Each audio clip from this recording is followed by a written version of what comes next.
வந்து ஒரு ரிலேட்டிவ் ஒருத்தங்களுக்கு வீட்டுக்கு தான் போயிருந்தோம். அவங்கள பார்க்குறதுக்கு போகிற வழியிலேருந்து ஒரு ஃப்ரூட்ஸ் கடையை பார்த்தோம். அதில் ஃப்ரூட்ஸ் வாங்கிடலாம்னு சொல்லிட்டு அங்கே தான் ஃப்ரூட்ஸ் நிப்பாட்டி வாங்குது. எல்லா ஃப்ரூட்ஸுமே நல்லா ஃப்ரெஷ்ஷாக இருந்துச்சு. பார்த்தாலே தெரியும் பார்த்தீங்களா.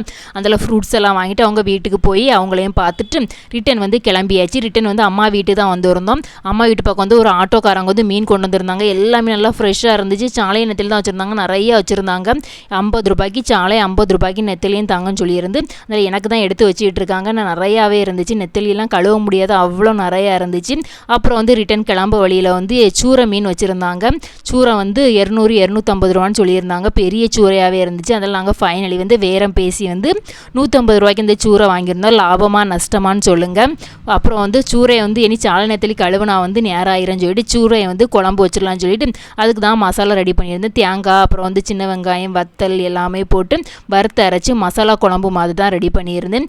அது ஒரு சைடில் ரெடி ஆகிட்டு இருந்துச்சு. இன்னொரு சைடில் வந்து இந்த சாலை நெத்திலையுமே கழுவிட்டே இருந்தேன். எனக்கு கழுவி வச்சா நாளைக்கு ஈஸியாக இருக்கும் பார்த்தீங்களா. அப்புறம் நாளைக்கு இருந்து எடுத்து கழுவலாம் முடியாது.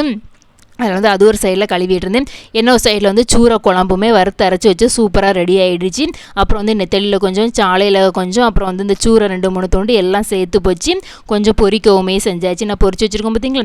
ஃபைனலி வந்து லஞ்சுமே சூப்பராக ரெடி ஆகிடுச்சு. இது என்னெல்லாம் பார்த்துடலாமா. ஒயிட் ரைஸ், அது கூட வந்து சூரை மீன் குழம்பு, அப்புறம் வந்து பொரிச்ச மீன்லாம் வச்சு சாப்பிட்டுமே முடிச்சாச்சு. நீங்களே